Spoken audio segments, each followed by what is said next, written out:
इंटरमोलेकुलर हमने last lecture में काफी डिटेल में पढ़ चुके हैं, the forces present between the molecules. 1930 में students Fritz London German scientist था जिसने सबसे पहले नॉन पोलर मॉलिक्यूल्स में इन फोर्सेस को एज इंटरमोलेकुलर फोर्सेस स्टडी किया, और इसके ऑनर में हम इसे लंदन डिस्पर्शन फोर्सेस का नाम भी देते हैं।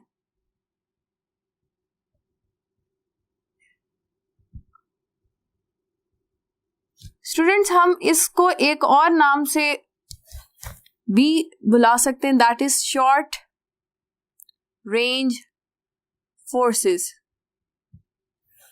ये आगे जाके हम लेक्चर में देखेंगे कि हम इन्हें क्यों शॉर्ट रेंज फोर्सेस कहते हैं। So let's start with the definition of instantaneous dipole induced dipole forces. The force of the momentary force of attraction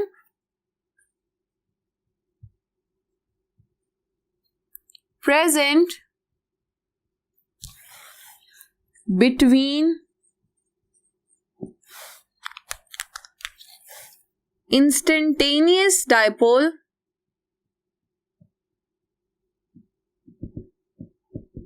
and induced dipole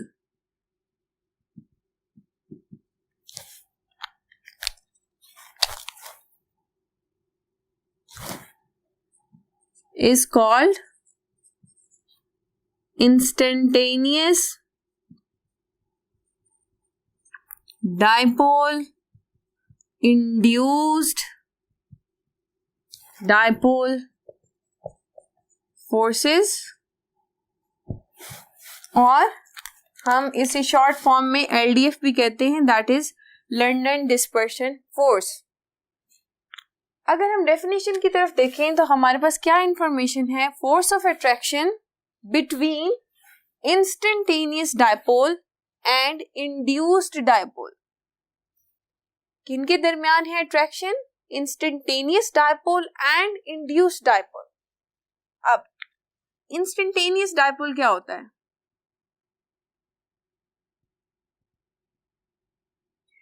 dipole का तो मतलब हमने देख लिया था, that is di means two, pole means end. ठीक है, ये कौन से एंड थे? They are partially charged ends. Instantaneous का क्या मतलब है? इंस्टेंटेनियस इंस्टेंट वर्ड से निकला हुआ है जिसका मतलब होता है लम्हा। ठीक है, यानी एक मॉलिक्यूल के अंदर एक लम्हे के लिए डायपोल इंट्रोड्यूस हो जाए तो हम उसे क्या कहेंगे? Instantaneous dipole. इसी तरह से इंड्यूस्ड डायपोल क्या है?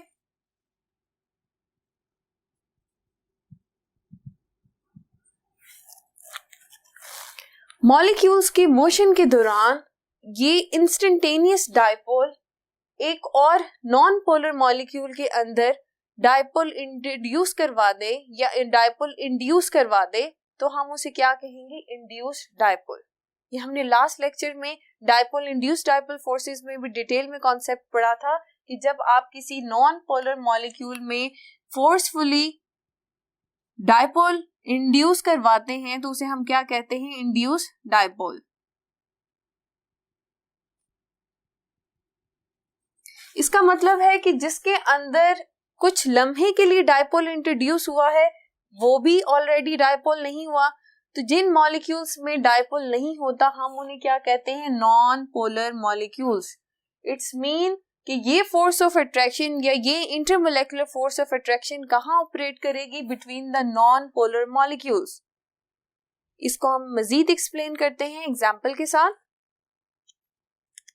If I take helium atoms in a container,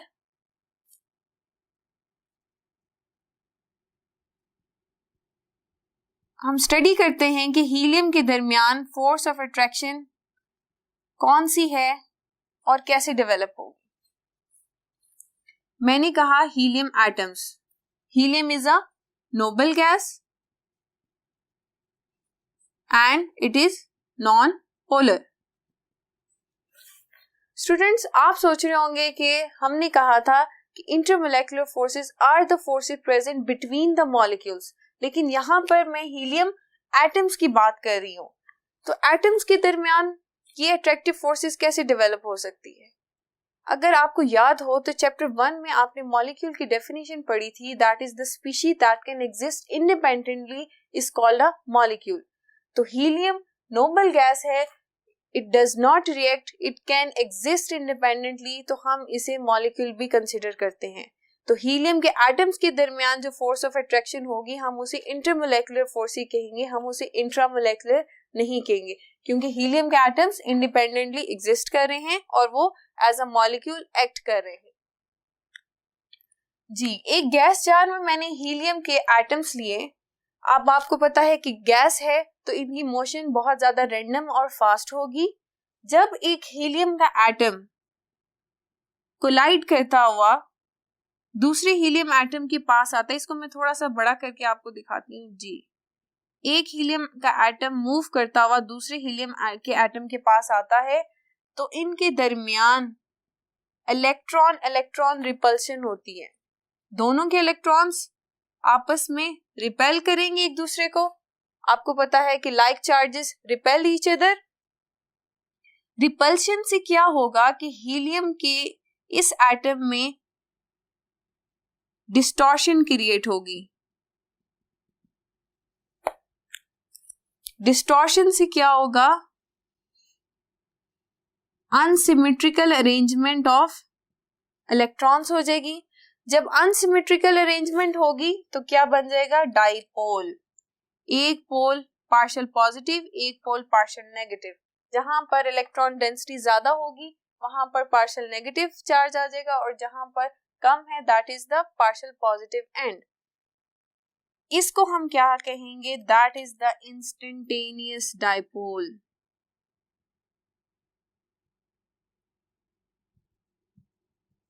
ठीक है, दोबारा से देखें। हीलियम एटम्स आपस में मूव करते हुए एक दूसरे के जब करीब आते हैं तो इलेक्ट्रॉन इलेक्ट्रॉन रिपल्शन से इंस्टेंटेनियस डाइपोल इंट्रोड्यूस हो गया या डेवलप हो गया। अब इस इंस्टेंटेनियस डाइपोल के पास से जब एक और हीलियम एटम गुजरेगा तो क्या होगा? ये जो इसका चार्ज पोल है ये इसके इलेक्ट्रॉन्स को रिपेल करेगा और इसके अंदर डाइपोल इंड्यूस करवा देगा।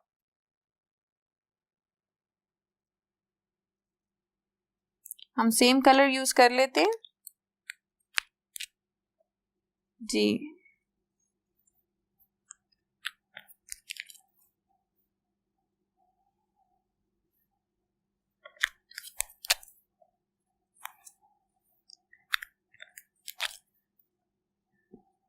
ये वो हीलियम का एटम है जिसके अंदर इंस्टेंटेनियस डाइपोल की वजह से डाइपोल इंड्यूस हुआ, तो हम इसे क्या कहेंगे? Induced dipole. And this one was instantaneous dipole.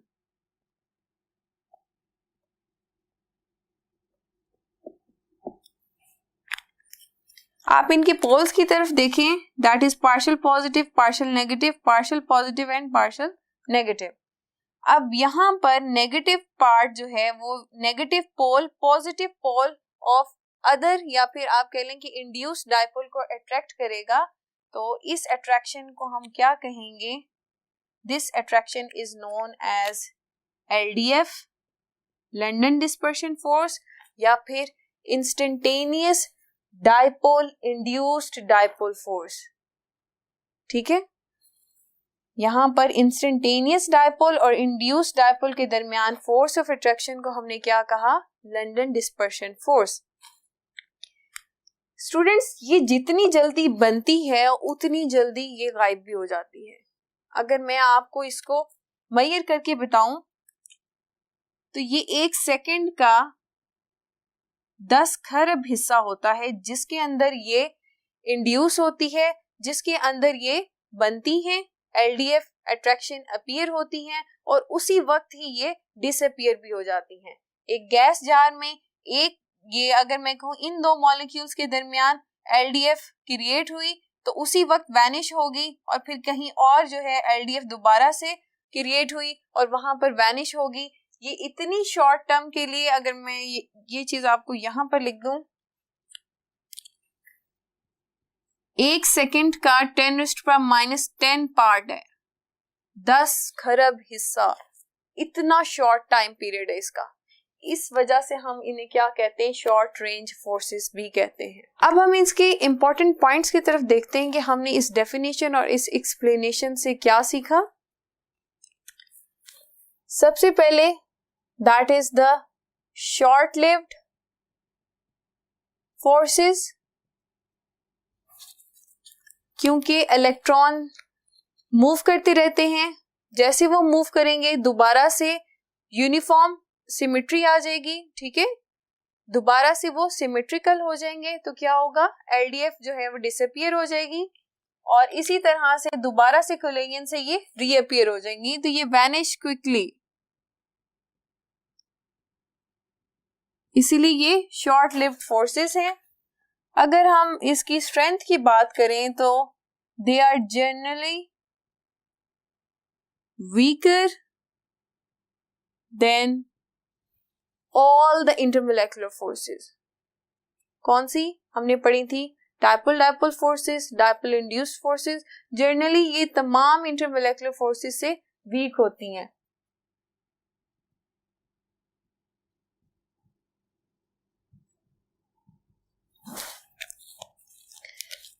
जी,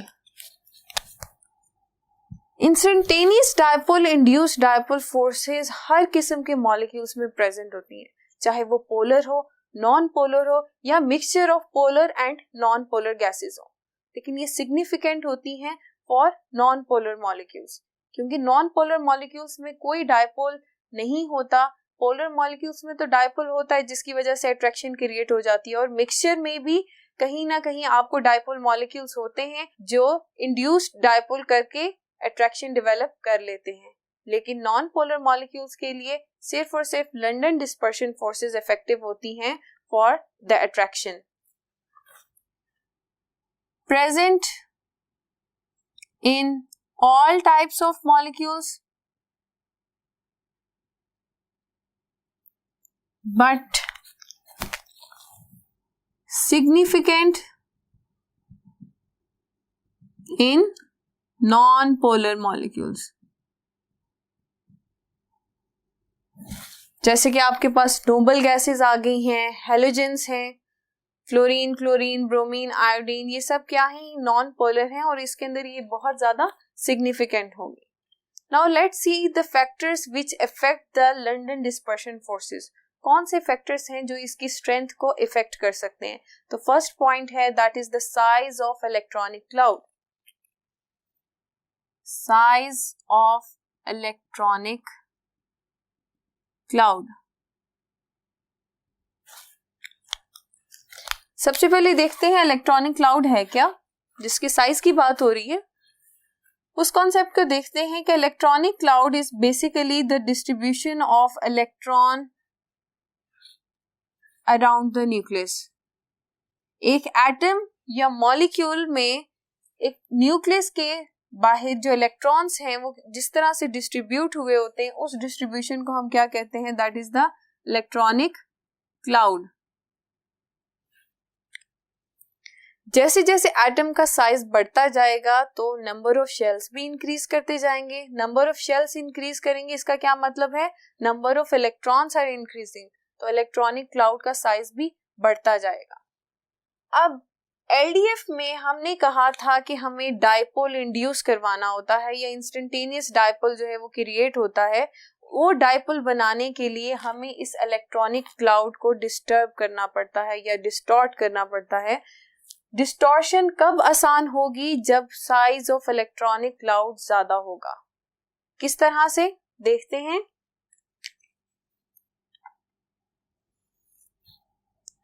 ये नोबल गैसेस में 8 ग्रुप को डिस्कस करने जा रही हूं, that is of noble gases.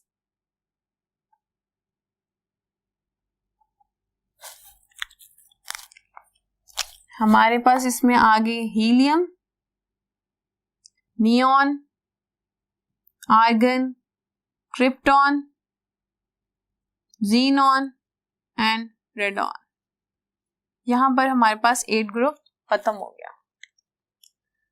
अगर हम साइज की तरफ देखें तो हीलियम का साइज बहुत स्मॉल है, इसे रेड से देख लेते हैं जी स्टूडेंट्स। हीलियम का साइज बहुत ही छोटा है, नियॉन का उससे बड़ा है, आर्गन फिर उससे ज्यादा, क्रिप्टॉन, ये साइज जो है इंक्रीज होता जा रहा है डाउन द ग्रुप जाते हुए। नंबर ऑफ शेल्स इंक्रीज करने से क्या हो रहा है, साइज ऑफ एटम इंक्रीज हो रहा है। जब एटम का साइज इंक्रीज होता है तो न्यूक्लियस का आउटर मोस्ट इलेक्ट्रॉन से डिस्टेंस बढ़ता जाता है। जब डिस्टेंस बढ़ेगा तो क्या होगा कि न्यूक्लियस और इलेक्ट्रॉन्स के दरमियान जो अट्रैक्शन है वो इफेक्ट होगी, वो कम होगी। इसी तरह से अगर मैं आपको एक एग्जांपल दूं, अगर हम एक मैग्नेट लें और उसके सामने कोई ऐसी चीज रखें जो मैग्नेट अट्रैक्ट करता है, फॉर एग्जांपल एक आयरन का पीस लिया मैंने, उसे मैग्नेट फौरन से अट्रैक्ट करेगा। ये हमारा मैग्नेट है, ठीक है, और ये वो आयरन पीस है जिसे मैं इसे अट्रैक्ट करवाना चाहती हूँ। जितना इनके दरमियान डिस्टेंस कम होगा उतना ही मैग्नेट फास्ट इसे अट्रैक्ट करेगा। लेकिन अगर इसके दरमियान मैं एक शील्ड रख दूं, ठीक है, फॉर एग्जांपल मैंने कोई इसके दरमियान पेपर रख दिया, तो पेपर रखने से क्या होगा कि मैग्नेट का जो इफेक्ट है इस आयरन पीस के साथ ये कम होता जाएगा। वो इसे अट्रैक्ट जरूर करेगा लेकिन उतना इफेक्टिव नहीं जितना पहले कर रहा था। तो ये जो दरमियान में शेल्स आ जाती हैं, ये न्यूक्लियस के इफेक्ट को शील्ड करती जाती हैं, जिसकी वजह से न्यूक्लियस जो है इफेक्टिवली इलेक्ट्रॉन्स को अट्रैक्ट नहीं कर पाता। जब इलेक्ट्रॉन्स लूजली अटैच हो जाते हैं, जब एक एटम का साइज बड़ा होगा तो इलेक्ट्रॉन्स क्या होंगे, लूज अटैच होंगे, क्योंकि न्यूक्लियस का यहाँ पर शील्डिंग इफेक्ट, क्योंकि यहाँ पर न्यूक्लियस का इफेक्ट आउटर मोस्ट इलेक्ट्रॉन पे कम है, तो उसको डिस्टॉर्ट करना उतना ही आसान होगा। तो हम कह सकते हैं size of electronic cloud is directly proportional to the polarisability of a molecule. अब पोलराइजेबिलिटी क्या है? Polarisability is the quantitative measurement, हम क्वांटिटेटिवली मेजर करते हैं कि एक एटम या मॉलिक्यूल के इलेक्ट्रॉनिक क्लाउड को किस एक्सटेंट तक डिस्टॉर्ट किया जाता है। This measurement is called polarisability, ठीक है। इलेक्ट्रॉनिक क्लाउड कब इजीली डिस्टॉर्ट होगा? जब एटॉमिक साइज ज्यादा होगा। तो ये रिलेशन इस तरह से बनेगा, size of electronic cloud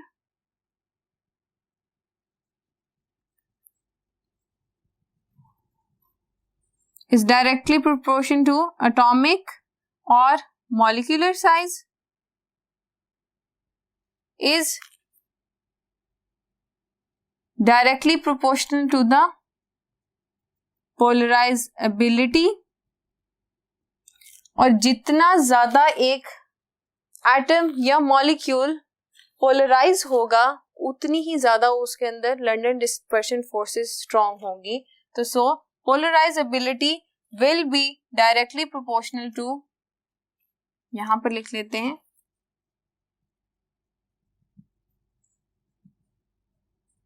directly proportional to the strength of London dispersion forces। London dispersion forces की स्ट्रेंथ जितनी ज्यादा होगी उतनी ही ज्यादा फोर्स ऑफ अट्रैक्शन प्रेजेंट होगी।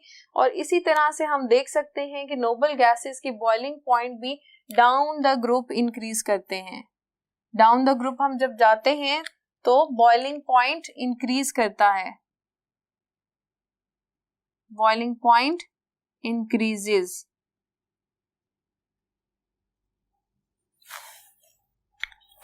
एग्जाम्पल देखते हैं, यहां पर हीलियम का हमारे पास बॉइलिंग पॉइंट आता है -268, जबकि रेडॉन का हमारे पास बॉइलिंग पॉइंट आएगा -61.8 डिग्री सेंटीग्रेड। तो आप देखिए कितना ज्यादा डिफरेंस है, -68 डिग्री सेंटीग्रेड तो आपने देखा कि हीलियम का बॉइलिंग पॉइंट कम है as comparison to radon. Radon का कितना ज्यादा है? -61.8 डिग्री सेंटीग्रेड.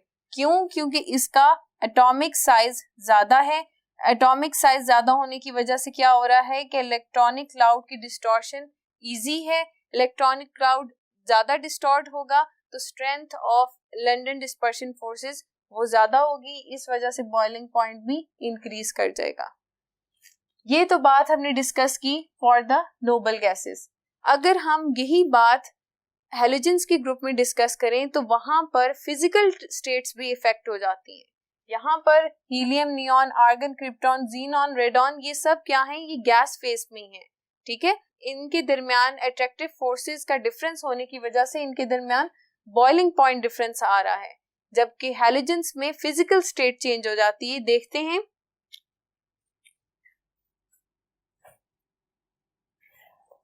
हैलोजेंस पे हमारे पास आते हैं fluorine, chlorine, bromine, iodine and astatine. ये 7A ग्रुप है.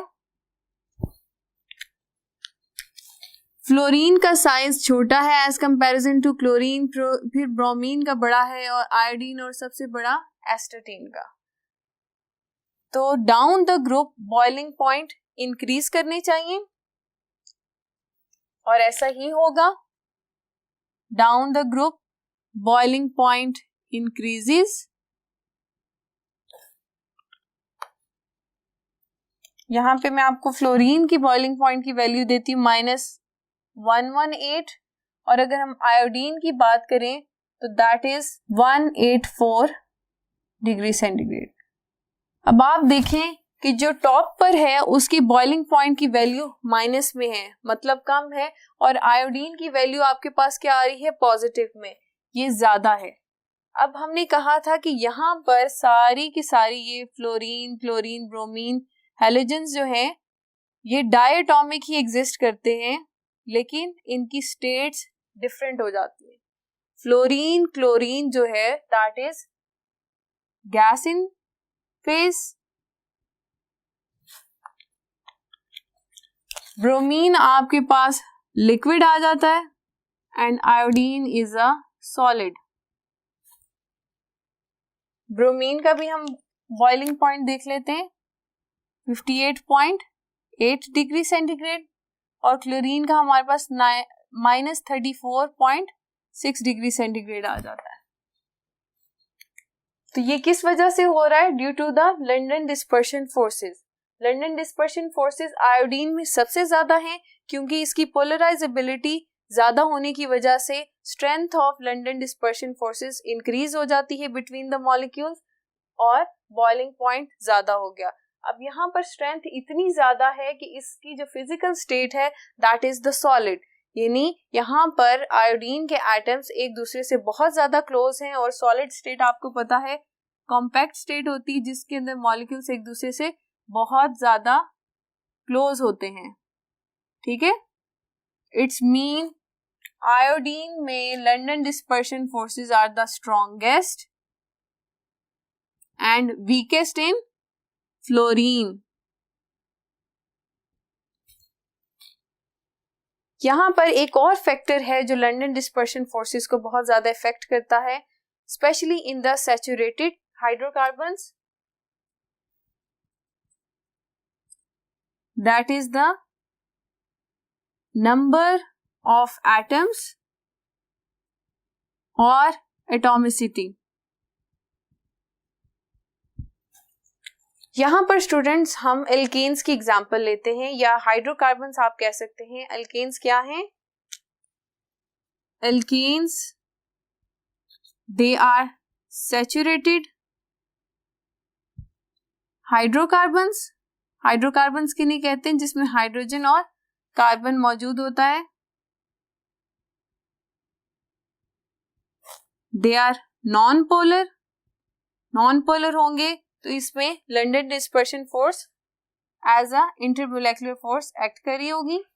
अगर हम एग्जांपल लेते हैं यहाँ पर इथेन की C2H6 इथेन एंड हेक्सेन और हम डिस्कस करते हैं कि नंबर ऑफ एटम्स का क्या इफेक्ट होता है on the strength of London dispersion forces. ये इथेन के 2 मॉलिक्यूल्स हैं और ये हमारे पास हेक्सेन के, तो यहां आप क्लियरली देख सकते हैं कि हेक्सेन में number of carbon atoms are more, 1 2 3 4 5 6 है और यहां पर 1 2 है। ये इथेन के 2 मॉलिक्यूल्स हैं और इसके अंदर आप देखेंगे लंडन डिस्पर्शन फोर्सेस 2 पॉइंट्स पे है, जबकि हेक्सेन में 6 पॉइंट पे लंडन डिस्पर्शन फोर्सेस हैं। इसका मतलब है कि नंबर ऑफ एटम्स जितने ज्यादा होंगे या जितनी ज्यादा लेंथ ऑफ द मॉलिक्यूल होगा, चेन होगी, उतनी ही ज्यादा लंडन डिस्पर्शन फोर्सेस एक्टिव होंगी, उतनी ही उनकी स्ट्रेंथ जो है ज्यादा होगी। हमने हेक्सेन और इथेन के केस में देख लिया कि हेक्सेन में 6 पॉइंट्स पे लंडन डिस्पर्शन फोर्स एक्ट करी है, जबकि इथेन में ओनली 2 पॉइंट्स हैं जहां पर लंडन डिस्पर्शन फोर्स एक्ट कर रही है। स्टूडेंट्स, इसके अलावा हम इन दोनों की फिजिकल स्टेट से भी जज कर सकते हैं कि इनके अंदर कितनी स्ट्रॉन्ग लंडन डिस्पर्शन फोर्सेस हैं। Ethane is a gas whereas hexane is a liquid. इनके बॉइलिंग पॉइंट्स आपको मजीद एक्सप्लेन करेंगे। इथेन का बॉइलिंग पॉइंट है -88.6 डिग्री सेंटीग्रेड, whereas हेक्सेन का है 68.7 डिग्री सेंटीग्रेड। तो आप इसके बॉइलिंग पॉइंट से भी देख सकते हैं कि जहां पर लंडन डिस्पर्शन फोर्सेस ज्यादा हैं, दीज आर द एलडीएफ्स, तो वहां बॉइलिंग पॉइंट भी इंक्रीज कर रहा है, और यहाँ लंडन डिस्पर्शन फोर्सेस कम है तो बॉइलिंग पॉइंट भी डिक्रीज है। और ये इसकी फिजिकल स्टेट पे कैसे इफेक्ट कर रहा है, इथेन जो है वो गैस है और हेक्सेन जो है that is liquid.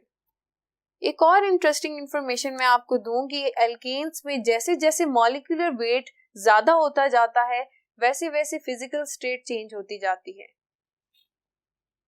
Carbon number 1 से 5 तक हमारे पास जो एल्केन्स आते हैं that are gas in phase.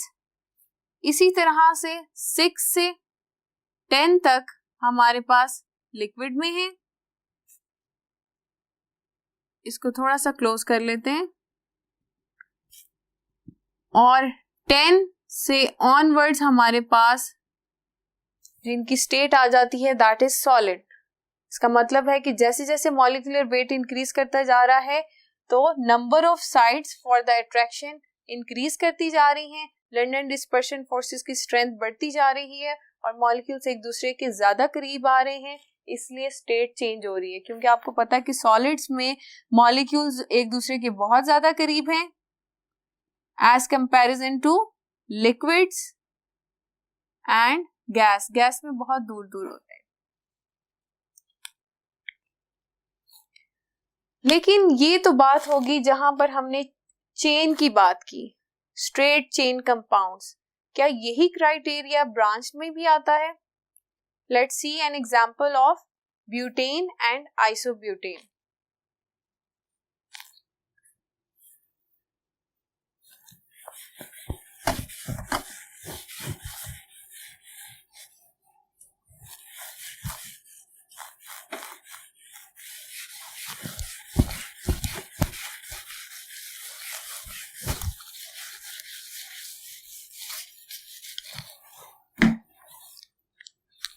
Ji students, अब हम डिस्कस करते हैं कि एन ब्यूटेन या आइसोब्यूटेन इन दोनों में से किस में से ज्यादा स्ट्रॉन्ग है लंडन डिस्पर्शन फोर्सेस। इनके स्ट्रक्चर को स्टडी करते हैं। N butane, buta means 4, it's mean कि 4 कार्बन्स आएंगे यहाँ पर। और आइसोब्यूटेन, आइसो मीन्स ब्रांच्ड, तो ये हमारे पास ब्रांच्ड आ गया। अब हम इनके 2 मॉलिक्यूल्स के दरमियान फोर्स ऑफ अट्रैक्शन देखते हैं। जी, एन ब्यूटेन जो चेन है, स्ट्रेट चेन, इसके अंदर 4 साइड्स पे लंडन डिस्पर्शन फोर्सेस जो हैं वो एक्ट कर रही हैं और ये स्ट्रेट चेन होने की वजह से एक दूसरे से ज्यादा इंटरेक्ट कर सकते हैं, ज्यादा क्लोज हो सकते हैं। आइसोब्यूटेन में देखें, अगर मैं आइसोब्यूटेन का एक और मॉलिक्यूल यहाँ पर ड्रॉ करती हूँ, यहाँ पर नंबर ऑफ साइड्स कितनी है आपके पास, 1 2 3।